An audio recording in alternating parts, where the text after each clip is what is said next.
మీరు లోకమునకు వెలుగై ఉన్నారు. మత్తయి సువార్త 5వ అధ్యాయము 14వ వచనము. మీరు పూర్వమందు చీకటి అయి ఉంటిరి, ఇప్పుడైతే ప్రభువునందు వెలుగై ఉన్నారు.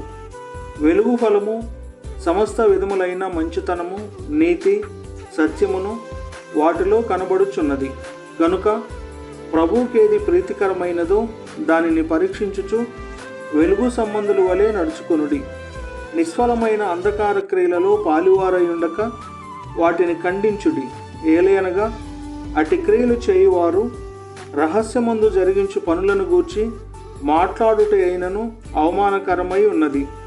సమస్తమును ఖండింపబడి వెలుగు చేత ప్రత్యక్షపరచబడును. పట్టపగలగు వరకు వేకువ వెలుగు తేజరిల్లునట్లు నీతిమంతుల మార్గము అంతకంతకు తేజరిల్లును. అలాగున ప్రభువు మిమ్ములను దీవించును గాక. ఆమెన్.